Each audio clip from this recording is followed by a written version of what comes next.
Boa noite. Que alegria receber vocês aqui nessa noite. Esse mês de abril, aqui na comunidade, não poderíamos falar sobre outra coisa a não ser sobre esse tema que envolve todos os cristãos, ao redor do mundo nesse período, que é o tema da paixão de Cristo. E a cada sábado, a proposta desse ano é que a gente estude um pouco sobre alguns personagens que cruzaram a vida de Jesus enquanto ele estava a caminho da cruz. E a intenção é que, ao estudarmos sobre esses personagens, que a gente reflita sobre nós mesmos, sobre a nossa vida, sobre como têm sido os nossos encontros com Cristo e que tomemos a decisão de não nos afastar dele, independente das circunstâncias. Então, eu convido você para refletir comigo nesse momento. Eu gosto de falar que sempre que eu compartilho a palavra de Deus, primeiro essa palavra impressionou o meu coração e mostrou a mim mesma o que eu preciso mudar, o que eu preciso melhorar. Eu convido você para falar com Deus, através da oração nesse momento. Grande e maravilhoso Deus, obrigada, Senhor Jesus, porque a Tua palavra, ela é sagrada e, através de séculos, Senhor, ela percorre e chegou até aqui. A gente te agradece porque, mesmo depois de tanto tempo, essa palavra continua viva, essa palavra continua eficaz e continua transformando a vida de tantas pessoas. Obrigada, Pai. Obrigada por ter impressionado o nosso coração hoje. E dentre tantas coisas que nós poderíamos estar fazendo agora, o Senhor nos impressionou a vir te buscar, a vir buscar a Tua presença. E a gente te agradece por isso. Pedimos que a Tua luz ilumine o estudo dessa noite. E nós pedimos isso com o coração cheio de gratidão. Agradecemos em nome do Teu Filho Jesus. Amém. Então, durante todos os sábados de abril, nós estaremos conversando sobre o caminho da cruz.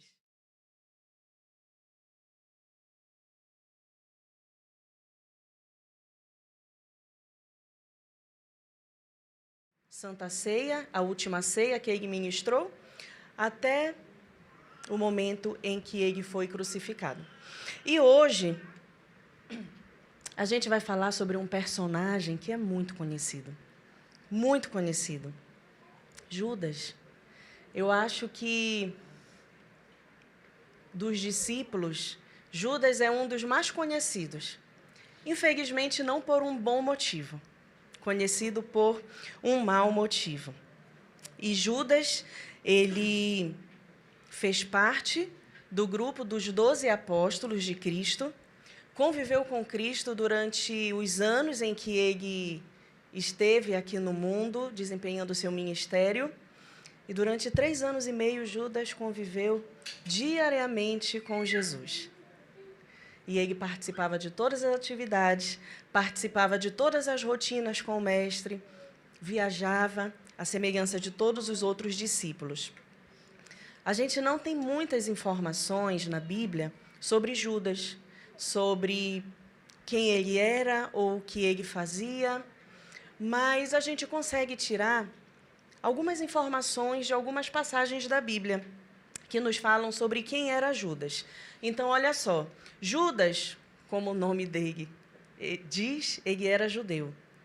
E Judas, o significado do nome de Judas era o Senhor guia. Então, os judeus tinham essa tradição de escolher os nomes a partir dos significados.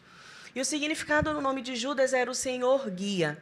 E Judas, ele era um judeu, posso dizer, tradicional, um judeu patriota, nasceu de pais judeus e ele cresceu no ensinamento dos judeus até a sua vida adulta.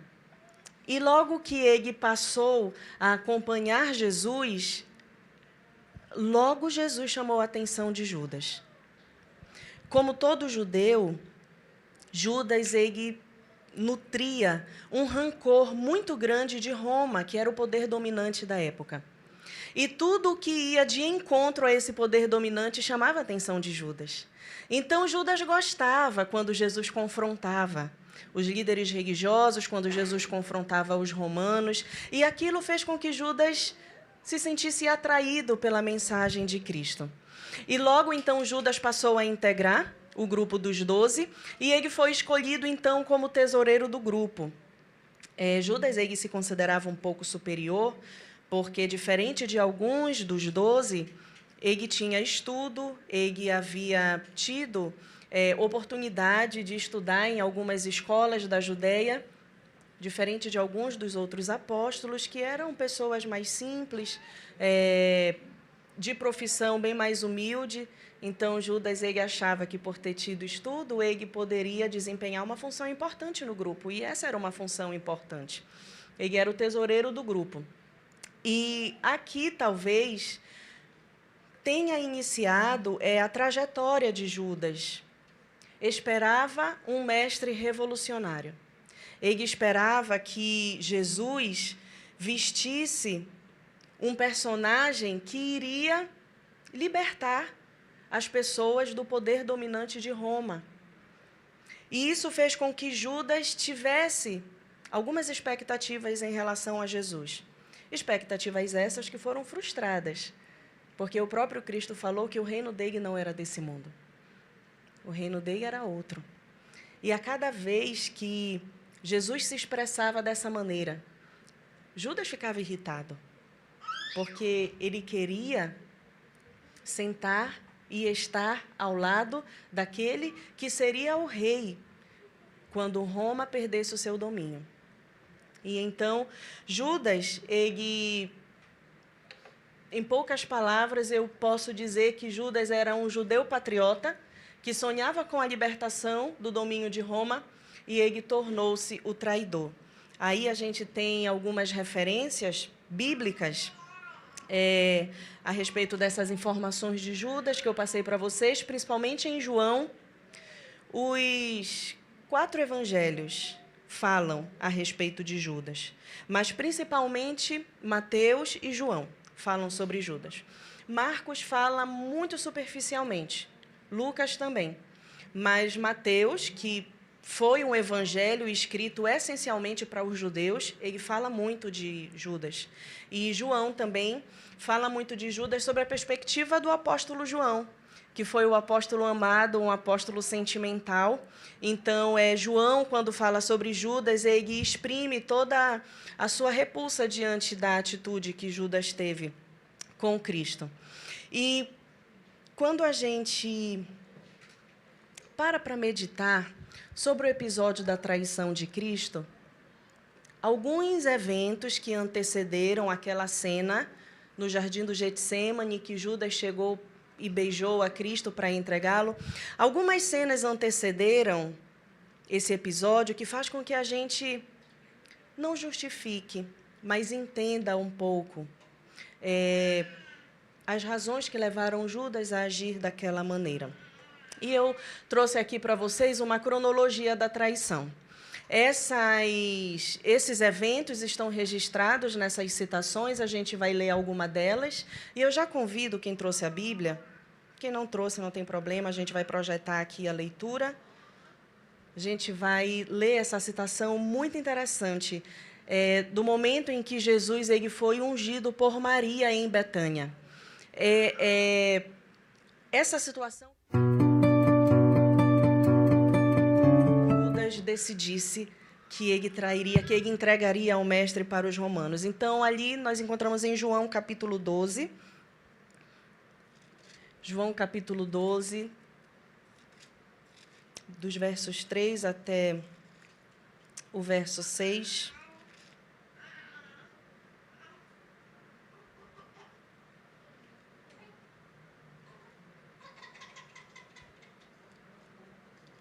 Então, a gente tem aqui o título, dessa seção da Bíblia, que é Jesus ungido em Betânia.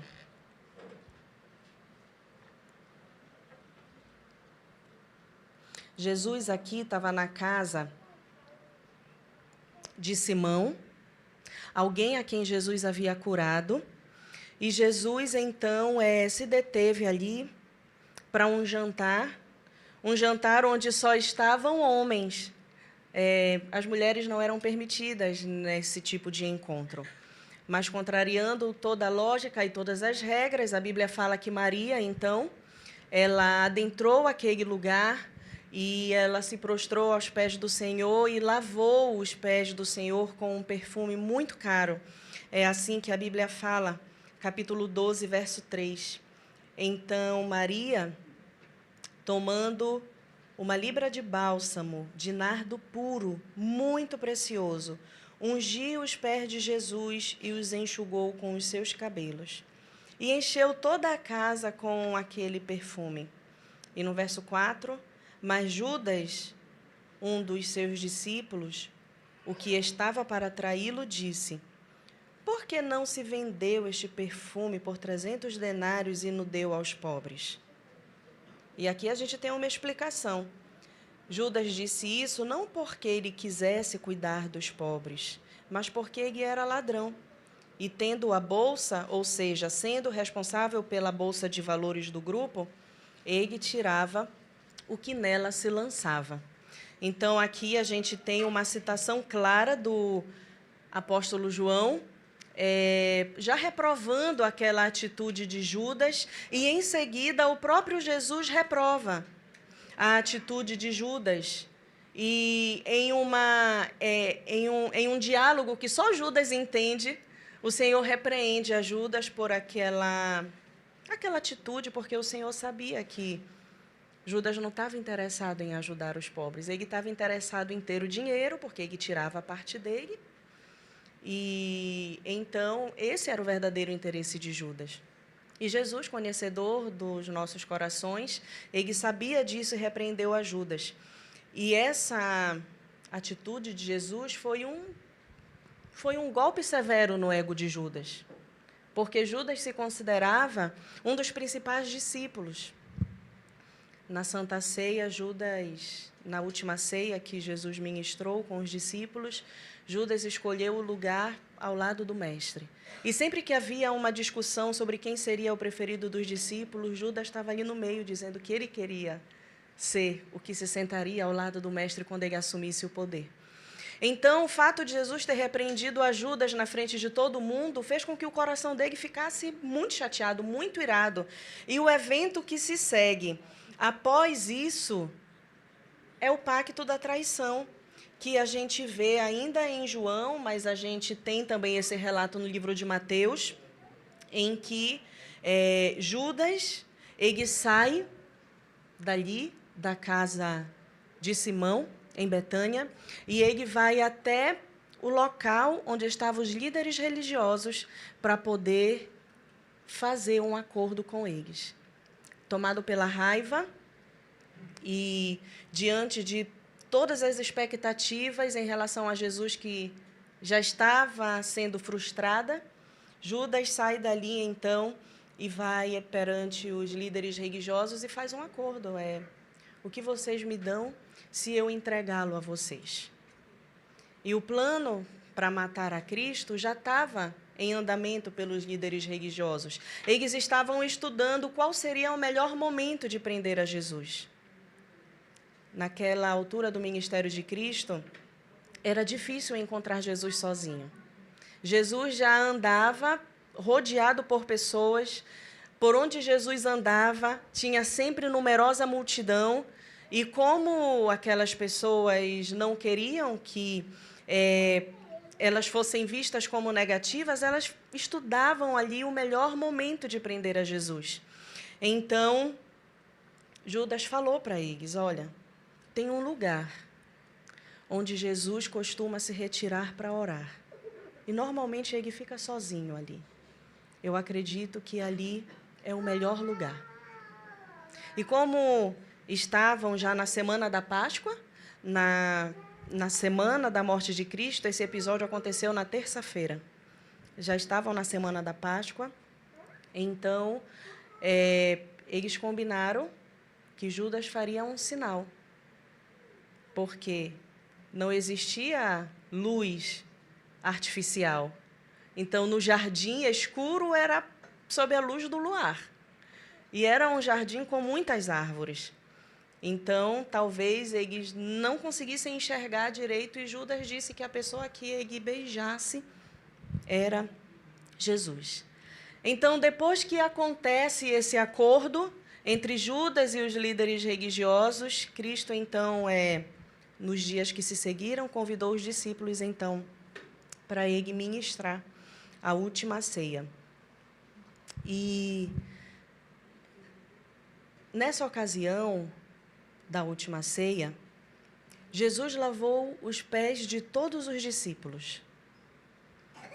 Mas ele se demorou um pouco mais lavando o pé de Judas. E tem um livro chamado O Desejado de Todas as Nações, que é uma biografia maravilhosa de Cristo. É da escritora norte-americana Ellen White. E essa escritora, ela diz que enquanto Cristo lavava os pés de Judas, Cristo olhava e fitava profundamente os olhos de Judas. Cristo esperava que, de alguma forma, aquele olhar penetrasse o coração de Judas, que já estava endurecido, e fizesse Judas perceber que ele poderia ter uma escolha diferente, que nem tudo estava perdido, que ele ainda era aceito. Se não fosse dessa forma, o próprio Cristo já teria excluído ele do grupo. Mas Cristo não fez isso. E às vezes a gente se pergunta, Cristo sabia que Judas o trairia? Sabia. Nosso Deus, ele é onisciente, ele sabia. E por que mesmo assim Cristo manteve ele no grupo dos 12? Pelo mesmo motivo que mantém a mim e a você. Porque até o último segundo ele acredita no nosso arrependimento. Até o último segundo ele acredita que nós vamos mudar de lado, que nós vamos mudar de ideia, e a gente vai escolher estar ao lado dele. E foi assim com Judas. E quando terminou a última ceia, antes de terminar, Jesus disse que seria preso, que seria espancado, que seria morto. E aquilo revoltou Judas. Mas não foi ele quem falou, foi Pedro. Pedro disse, Senhor, eu vou no seu lugar, mas isso não pode acontecer. E Jesus falou, um de vocês vai me trair. E os discípulos não entenderam muito o que Jesus havia falado e perguntaram, quem vai ser, Senhor? E então Jesus responde, aquele que eu der o pão molhado. E então Jesus pegou o pão e deu para Judas. E Judas saiu de lá correndo e sumiu. Ele foi se encontrar com aqueles que mais tarde prenderiam a Cristo. E depois da ceia, então, já tarde da noite, Cristo se dirigiu para o jardim do Getsêmani para orar, como era de costume. E então, quando Cristo orava, ele gostava de ficar sozinho. E a gente conhece a história que a Bíblia conta, que Jesus, ele se afastou, ele estava com apenas 2 dos discípulos, e ele se afastou para orar, os discípulos ficaram longe. E então, no livro de Mateus, capítulo 26, a gente lê, aproximando-se de Jesus, lhe disse, salve, mestre, e o beijou. Salve, mestre, era uma saudação, né? Era como se Judas estivesse chegando com Jesus e dissesse, oi, Jesus. Era uma saudação. E o beijou. E então, o beijo de Judas, ele ficou conhecido como o beijo da morte, aquele beijo da traição, o beijo que entregou a Cristo. E outro evangelho fala que Judas não apenas beijou, mas Judas abraçou a Jesus. Não sei quantos assistiram The Chosen, mas na última temporada fala bastante sobre Judas. Na última temporada que está disponível, fala bastante sobre Judas. E essa cena de Judas chegando para Cristo no jardim de Getsêmani é uma cena muito forte, porque os atores conseguem expressar o sentimento que realmente ia no coração de Jesus quando ele viu Judas. Jesus sabia que Judas o trairia, mas o olhar que Jesus lançou para Judas foi o olhar de: não faz isso. Não faz isso. E então, aquele beijo no jardim do Getsêmani, onde Jesus orava, e eu tenho certeza que Jesus orava, inclusive por Judas. Jesus orava naquele momento por todos os seus apóstolos, pelos momentos que se seguiriam, pelas provações que eles passariam vendo Jesus sendo crucificado. Jesus orava para que o próprio Deus passasse dele aquele cálice. E foi quando, então, longe da multidão, com poucos discípulos, aquela foi a oportunidade perfeita para que Judas entregasse o mestre. E utilizando um beijo, né? Um sinal de amizade, um sinal de intimidade, mas para os soldados romanos era sinal de quê? Era sinal de guerra. E aquele beijo, ele levou tanto Judas quanto Cristo para o mesmo caminho, que foi a morte. Jesus morreria independente da traição de Judas. Isso aconteceria. Porque estava profetizado que Jesus ia morrer. Teria alguma outra forma de os líderes religiosos prenderem Jesus e levarem ele a julgamento? Teria tido alguma outra forma. Então, o que Jesus estava querendo fazer não era livrar ele mesmo da morte, porque ele já havia escolhido vestir a carne humana para morrer por mim e por você. O que Jesus queria era livrar Judas da morte. Era livrar Judas da morte. Mas, infelizmente, Judas nunca esteve tão perto de Jesus como no momento do beijo. Mas nunca estiveram tão longe como nos momentos que se seguiram. Judas, ele não acreditava que Jesus se permitiria ser preso. Ele não acreditava. Para Judas, Cristo iria se libertar a qualquer momento. Ou aquela atitude que ele teve ia forçar o mestre a se libertar. Além de todo esse drama que envolve esse momento, para quem não sabia o que estava acontecendo, Judas não tinha traído o mestre. Para quem não sabia o que estava acontecendo, Judas correu ao encontro do mestre para o abraçar, para evitar que ele fosse preso. Porque no momento em que ele corre para abraçar e beijar Jesus, os soldados já tomaram conta de toda aquela cena. E qual foi a resposta de Cristo, então, ante a traição de Judas? Mateus 26, Mateus capítulo 26, verso 50.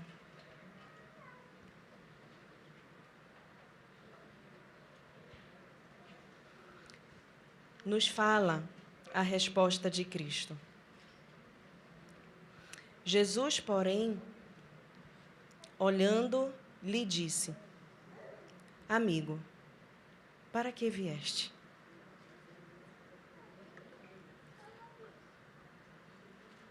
A resposta de Cristo é uma resposta que só podia vir de Cristo. Eu, como qualquer outro ser humano, com certeza a minha resposta não seria essa diante de uma traição.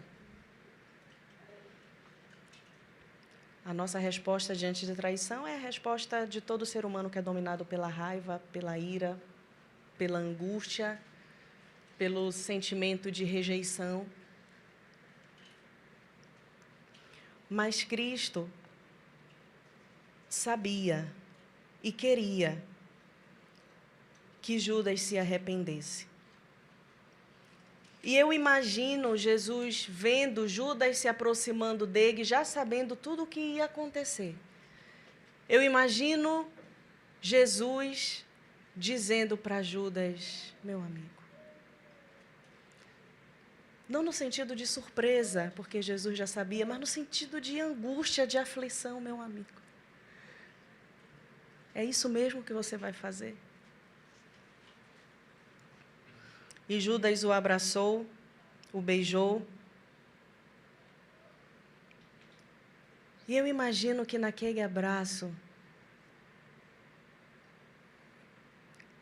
Cristo quisesse falar tanta coisa para Judas, quisesse dizer, não faz isso.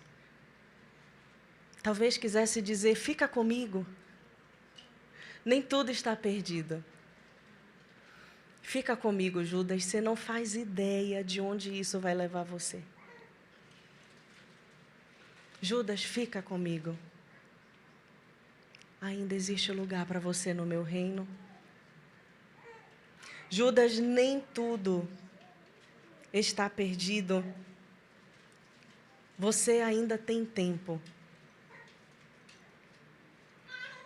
O que Judas não sabia é que ele não poderia mais salvar o mestre. Mesmo que ele quisesse mudar de ideia, no sentido de impedir que Jesus fosse preso e morto, isso não iria acontecer. Mas Judas ainda tinha a oportunidade e tempo de se arrepender e fazer uma escolha diferente. Judas não sabia que o peso da culpa o levaria ao desespero e aquilo seria o fim dele. Eu fico imaginando Jesus dizendo para Judas, nem mesmo a sua traição é capaz de impedir o meu amor por você.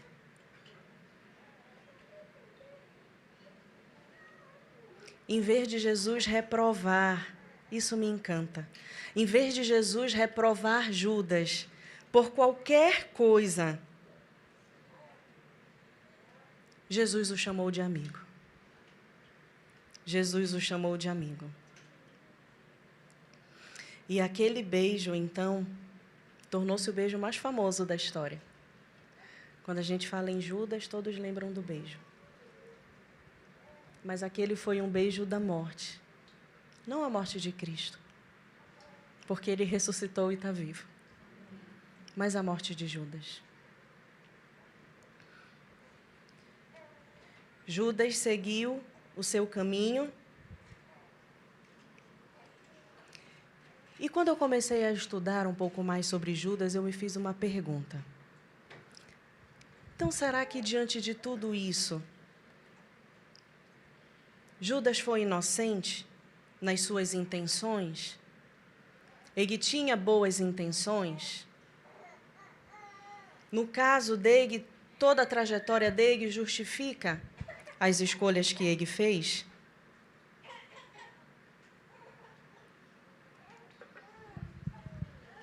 E algumas pessoas podem até pensar que Judas, ele fosse inocente. Mas, na realidade, Judas não foi inocente. Primeiro que Judas pensou, como eu já falei, ele não levou em consideração que Jesus se permitiria ser preso.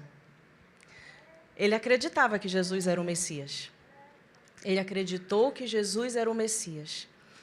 E, como tal, não poderia morrer. Então, ele pensou que, entregando Jesus, ele iria forçar Jesus a se libertar, iniciando uma revolução contra Roma. Quando a gente pensa sobre essa perspectiva, a gente pode pensar que Judas tivesse boas intenções quando traiu a Jesus. Mas a verdade é que, como eu e você, Judas era adulto. E Judas tinha poder de escolha. E Judas escolheu.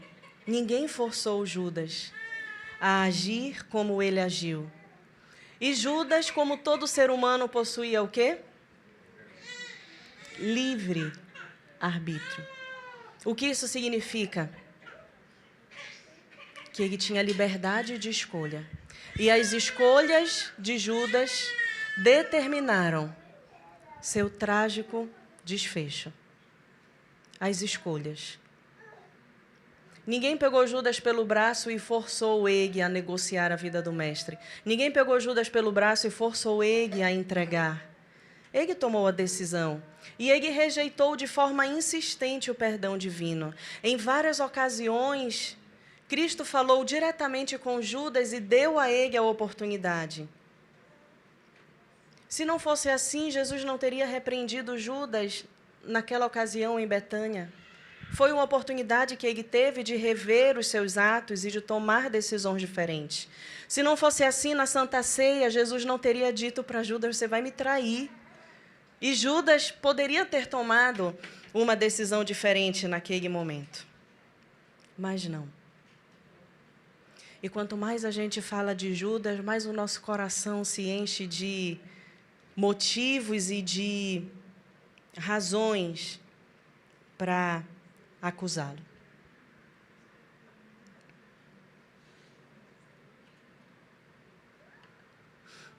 De Judas, todos se lembram do beijo. Mas e quanto a nós?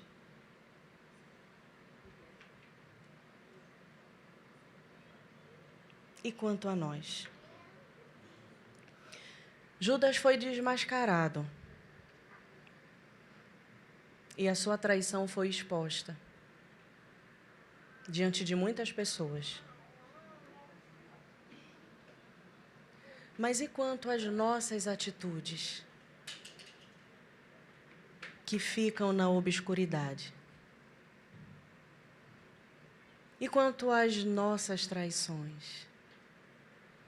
E quanto aos nossos beijos que muitas vezes se assemelham aos beijos de Judas? Quantas traições escondidas? Quantos beijos e abraços forçados e incômodos nós já não oferecemos? Quantas vezes nos envergonhamos das nossas quedas, dos nossos erros? E quantas vezes já nos vimos tão longe, mas tão longe de Cristo, que a gente duvidou que fosse possível voltar.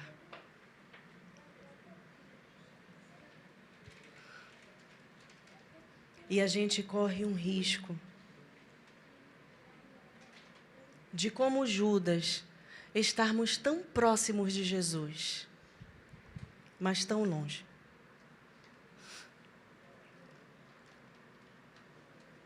E eu me lembrei dessa citação em que Jesus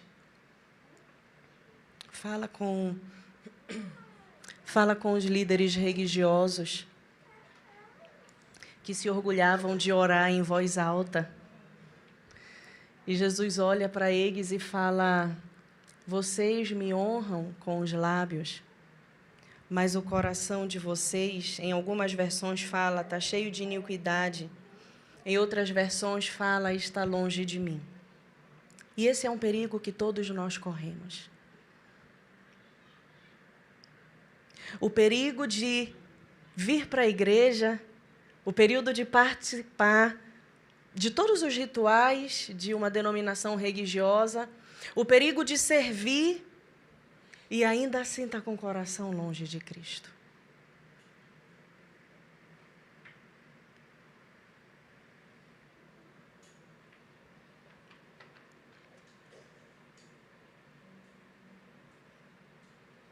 O fim de Judas foi um fim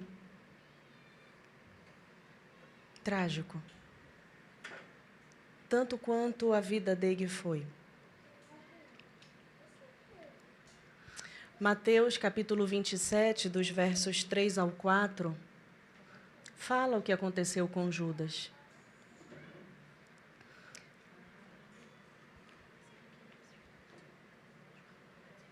Então Judas, o que traiu, vendo que Jesus fora condenado, tocado de remorso, devolveu as 30 moedas de prata aos principais sacerdotes e aos anciãos e disse: pequei, entreguei sangue inocente. Eles, porém, responderam: que isso nos importa? Isso é problema seu. Então Judas, atirando para o santuário as moedas de prata, retirou-se e foi enforcar-se.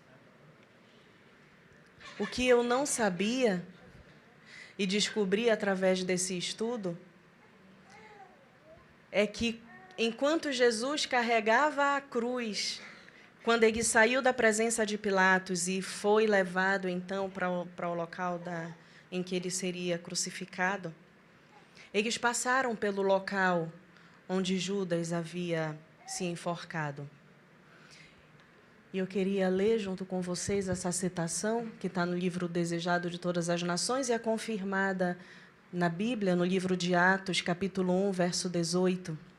Mais tarde, naquele mesmo dia, no trajeto da sala de Pilatos ao Calvário,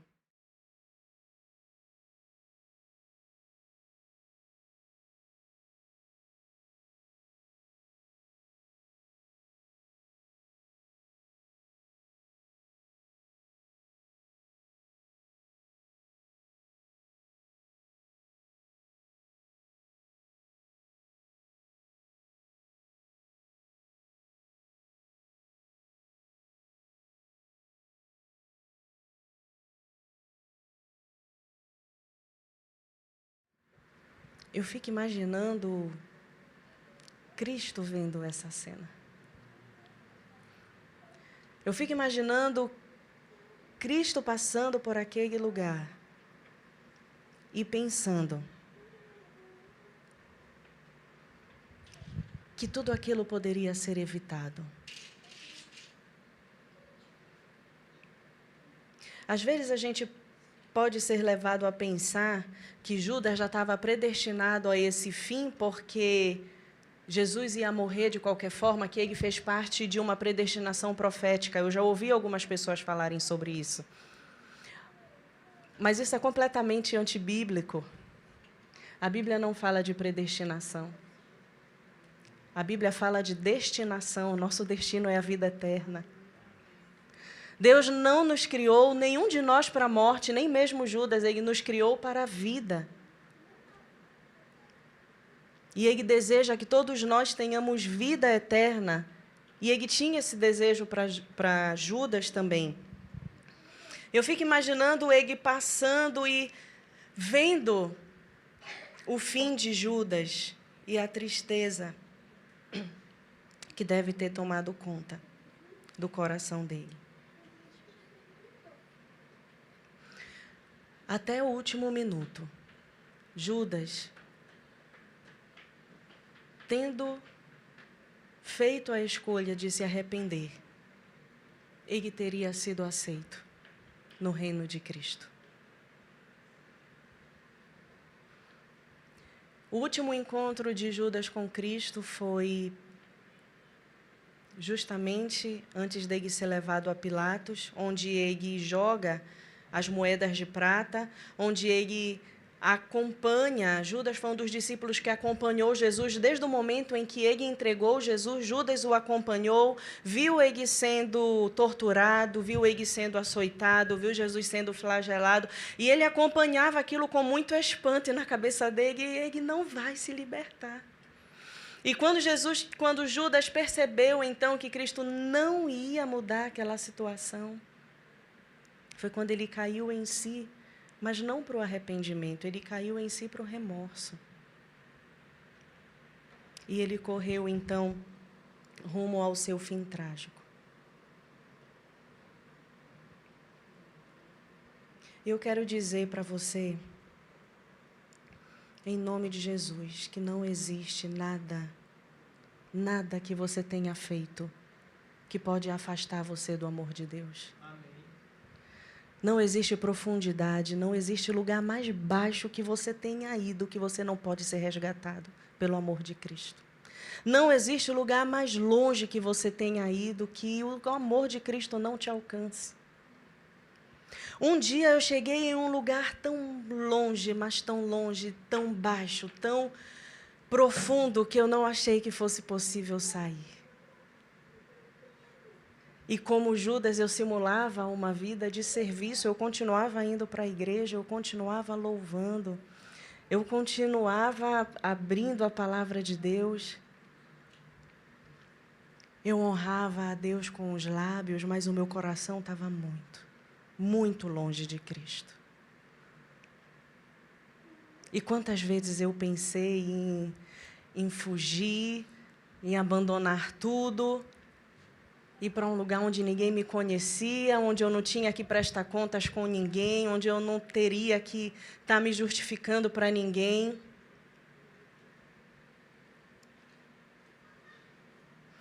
Foi quando, então, eu me deparei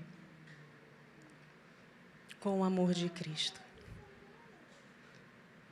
Foi quando, então, eu me deparei com um amor tão constrangedor que me tirou lá de onde eu estava. Mas não foi uma subida fácil, foi uma subida dolorosa. O Senhor me quebrantou em pedaços tão pequenos, mas tão pequenos, que à medida que eu ia subindo, eu ia me desconstruindo. E aquela Lívia de 16, 17 anos atrás, não é a mesma que fala para vocês hoje. Quando eu conto em detalhes, não vai acontecer aqui, porque a gente não tem tempo para isso, mas quando eu conto em detalhes, esse processo pelo qual eu passei, as pessoas olham, eu não acredito. Por quê? Porque, como Judas, eu simulava ser uma bela cristã. E é contra isso que eu gostaria de alertar vocês. Sabe, a gente pode esconder as nossas intenções de todas as pessoas, mas não de Cristo. E vai chegar o dia em que Cristo nos olhará. E nós teremos, então, perdido todas as oportunidades de nos aproximarmos novamente de Cristo. Não podemos nós também, como Judas, nos esquecermos de que não há nenhuma traição, por covarde que seja, que não possa ser resgatada pelo amor de Cristo. Por favor, não caia na armadilha que o próprio inimigo quer nos lançar, de que a gente já foi tão longe que a gente não possa voltar.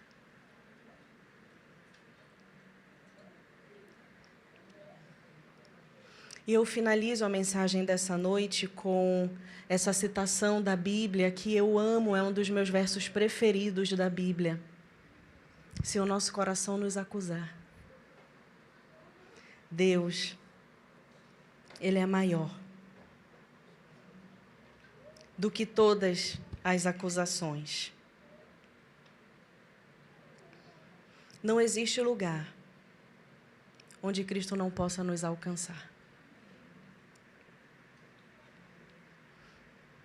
E todas as vezes que você quiser fugir de Cristo, volte, volte.